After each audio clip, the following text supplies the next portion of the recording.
saya akan membahas tentang negara mana aja sih yang berpotensi mengalami resesi terbesar pada tahun mendatang, yakni tahun 2023. Jika kalian beranggapan bahwasannya negara yang berpotensi mengalami resesi terbesar di tahun 2023 mendatang adalah hanya dihadapi oleh negara-negara miskin ataupun negara-negara berkembang, kalian itu tidak sebenarnya benar, karena negara-negara yang berpotensi mengalami resesi terbesar di tahun 2023 tidak hanya terjadi pada negara-negara kecil dan negara-negara berkembang. Nyatanya negara-negara maju seperti Amerika Serikat juga diperkirakan berpotensi mengalami resesi terbesar di tahun mendatang. Sebelum itu tentu kita harus mengetahui apa itu resesi, apa yang dimaksud dengan resesi, terutama resesi ekonomi. Dikutip dari CNBC Indonesia, penurunan aktivitas ekonomi yang signifikan dalam waktu stagnan dan lama dan dapat terjadi selama berbulan-bulan bahkan bertahun-tahun. Lalu apa saja sih faktor yang mempengaruhi resesi ini? Di antaranya seperti yang kita ketahui dikarenakan pandemi yang sudah berlangsung sejak tahun 2022. Yang berlangsung sejak 2020 hingga saat ini. Kemudian juga dipengaruhi oleh konflik Rusia-Ukraina yang sudah terjadi sejak akhir tahun 2022. Lalu di faktor mempengaruhi faktor yang lain ialah kenaikan suku bunga acuan Amerika Serikat, di mana Bank Sentral Amerika menaikkan suku bunganya sebanyak 0,75%, kisaran 1,5 hingga 1,75%. Kenaikan suku bunga ini adalah yang tertinggi sejak tahun 1924 dan akan terus berlanjut sampai akhir tahun 2022 hingga diperkirakan mencapai 3,4%. Dikutip dari Metro TV, seperti dinamika yang dapat kita lihat di sini. Ini adalah dinamika dari bulan Maret 2021 hingga bulan Maret 2022. Dinamika hutang luar negeri Indonesia tidak hanya disebabkan atau terjadi pada pemerintahan kita saja, tetapi juga Bank Sentral Indonesia dan juga dikarenakan perusahaan swasta. Bank Indonesia mengatakan bahwa utang luar negeri utang Indonesia masih sangat terkendali. Hal ini terlihat dari rasio utang luar negeri Indonesia terhadap PDB di kisaran 33,7%. Dikatakan sehat karena utang luar negeri Indonesia didominasi oleh utang-utang yang berjangka panjang, sebanyak 87,9% dari total utang luar negeri Indonesia. Indonesia sendiri, Menteri Keuangan kita, Menteri Sri Mulyani mengatakan bahwasannya perekonomian Indonesia cukup aman dan sehat, tetapi masih ada potensi sebanyak 3%. Kenapa banyak bank sentral yang menaikkan suku bunga acuannya? Hal ini dikarenakan karena uang yang beredar akan mempengaruhi inflasi. Semakin banyak uang yang beredar, maka inflasi yang terjadi akan semakin tinggi. Kenaikan suku bunga acuan ini akan memperhambat ekonomi, dan kebijakan moneter yang diterapkan akan membuat suku bunga semakin mahal. Dikutip dari CNBC Indonesia, negara Amerika Serikat menempati urutan pertama dengan negara yang berpotensi mengalami resesi terbesar di tahun mendatang. Seperti yang sudah kita ketahui bahwasannya Amerika Serikat terkontraksi sebanyak 0,6% di kuartal 2 2022.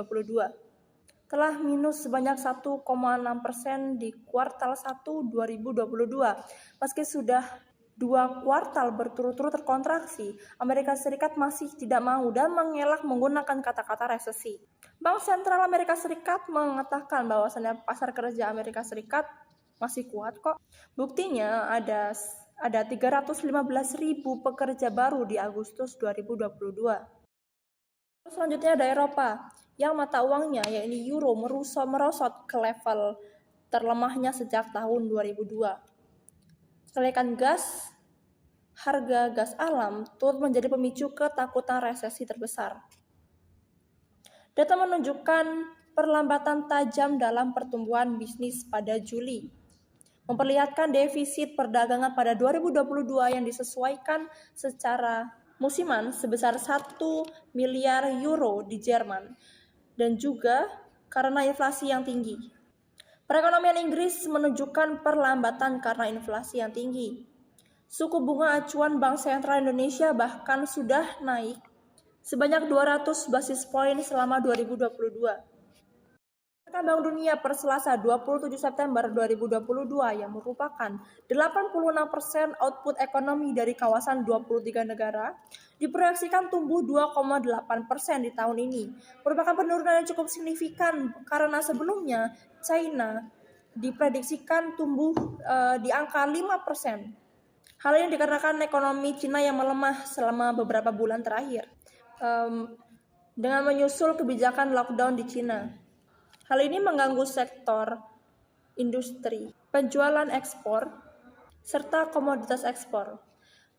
IMF memprediksikan PDB real China melambat sebanyak 4,3% di tahun 2022 sampai dengan 4,8 poin.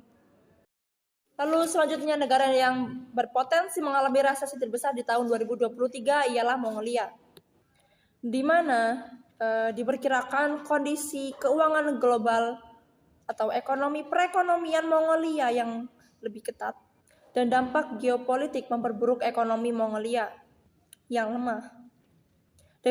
Defisit negara Mongolia akan menyebar menjadi 16,3% dari PDB dan utang bersihnya beban luar negeri Mongolia mencapai 167% dari PDB. Negara selanjutnya ialah Korea Selatan. Saham Korea Selatan jatuh pada awal Juli 2022. Kenaikan suku bunga acuan untuk memerangi atau memenangi inflasi akan memicu perlambatan ekonomi. Analisis di Samsung Security menyebut saham Korea Selatan seperti saham di Taiwan karena dinilai sangat sensitif terhadap siklus ekonomi yang bereaksi pada ketakutan resesi. Untuk ekonomi sendiri, sejumlah ekonom yang meyakini bahwa perekonomian Indonesia masih sangat cukup aman di tengah kondisi perekonomian dunia yang memburuk, meski potensi resesi masih ada. Perekonomian Indonesia kembali pulih dari krisis yang disebabkan oleh pandemi COVID-19. Ini merupakan kabar baik di tengah munculnya varian COVID-19 baru dan kondisi perekonomian global yang memburuk. Ekonomi Indonesia dalam 2 kuartal terakhir berhasil tumbuh di atas 5%. Pada kuartal 2 2022, pertumbuhan ekonomi bisa mencapai 5,44%. Sektor transportasi dan manufaktur menjadi penopang besar dalam perekonomian. Ekonomi bisa tumbuh 5,44%, ini luar biasa, tegas Fasil. Catatan baik lainnya terlihat pada kondisi sistem keuangan di mana perbankan dan pasar modal bergerak positif, meskipun ada sentimen negatif dari global yang menimbulkan volatilitas. Berdasarkan data Badan Pusat Statistik atau biasa disebut BPS, ekonomi Indonesia tumbuh tinggi pada triwulan 2 2022. Di tengah risiko pelemahan ekonomi global dan tekanan inflasi yang meningkat, perkembangan tersebut tercermin pada pertumbuhan ekonomi triwulan 2 2022 yang mencapai 5,44%, jauh di atas pencapaian triwulan sebelumnya yaitu 5,01%. Akselerasi kinerja ekonomi yang ditopang oleh permintaan domestik yang terus meningkat, terutama konsumsi rumah tangga. Perbaikan ekonomi nasional juga tercermin pada peningkatan pertumbuhan mayoritas lapangan usaha dan di seluruh wilayah. Kedepan, perbaikan ekonomi Indonesia diperkirakan masih berlanjut, didukung oleh peningkatan mobilitas, sumber pembiayaan, dan aktivitas dunia usaha. Namun demikian, dampak perlambatan ekonomi global terhadap kinerja ekspor dan potensi tertahannya konsumsi rumah tangga akibat kenaikan inflasi patut diwaspadai. Dari sisi pengeluaran, pertumbuhan ekonomi pada triwulan 2 2022 didukung oleh hampir seluruh komponennya. Kinerja positif tersebut didorong oleh peningkatan mobilitas masyarakat seiring dengan semakin longgarnya kebijakan pembatasan mobilitas dan aktivitas. Apa solusi yang dapat ditempuh Indonesia jika rekan-rekan adalah pembuat kebijakan Indonesia? Menurut saya, jika saya membuat kebijakan dalam Indonesia, saya akan melakukan yang pertama, belanja besar-besaran. Pemerintah ulang.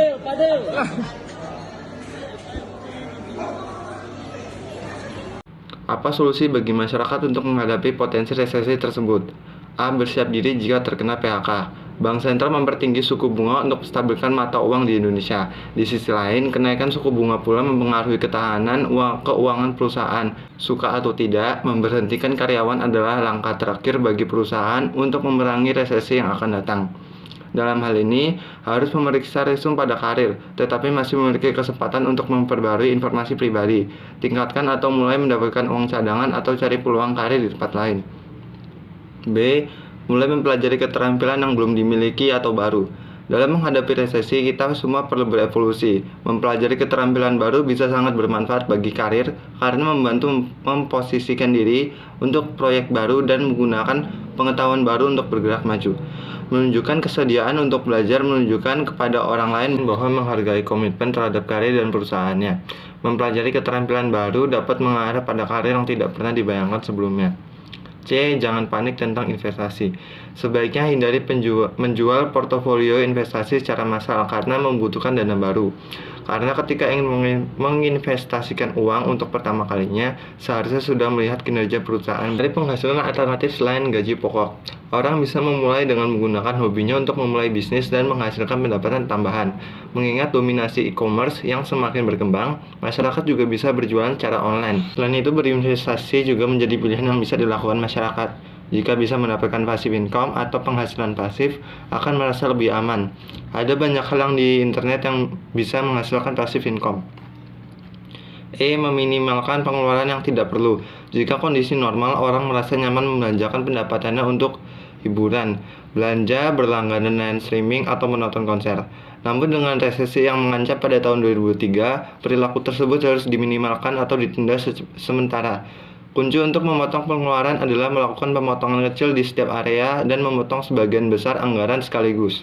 Ini mungkin membutuhkan sedikit usaha pada awalnya, tetapi saat menabung dan melunasi hutang, tekanan keuangan akan berkurang. F. Tidak memiliki hutang konsumtif atau jangka panjang. Tips menghadapi resesi lainnya adalah dengan tidak memiliki hutang yang bersifat konsumtif atau jangka panjang. Pada saat terjadi resesi, biasanya suku bunga bank juga akan mengalami kenaikan yang cukup signifikan. Hal ini tentunya akan berpengaruh pada cicilan yang harus dibayarkan nantinya. Akan tetapi, jika sudah memiliki hutang konsumtif, maka sebaiknya bisa memikirkan strategi untuk mengatur ulang hutang-hutang tersebut. Jika memungkinkan untuk dilunasi, maka bisa langsung melakukannya karena kondisi perekonomian ketika resesi terjadi tidak bisa diprediksi. G. Memiliki dana darurat. Dalam menghadapi resesi yang diramalkan akan terjadi pada tahun depan, salah satu yang perlu diperhatikan adalah dengan memiliki dana darurat yang lebih besar dari biasanya. Dalam menghitung dana darurat juga tidak sembarangan. Dana darurat dihitung dari 3 sampai 6 kali pengeluaran bulanan. Tetapi jika ada risiko terjadinya resesi seperti sekarang ini, maka harus menyiapkan uang yang lebih besar. Misalnya bisa 10 sampai 12 kali dari pengeluaran bulanan. Untuk menyisihkan dana darurat, bisa mengambil sekitar 20% dari dana yang memang disiapkan untuk investasi. Dengan kata lain, jika sudah memiliki alokasi dana untuk investasi, maka sebaiknya sekitar 20%-nya dialihkan untuk mengumpulkan dana darurat.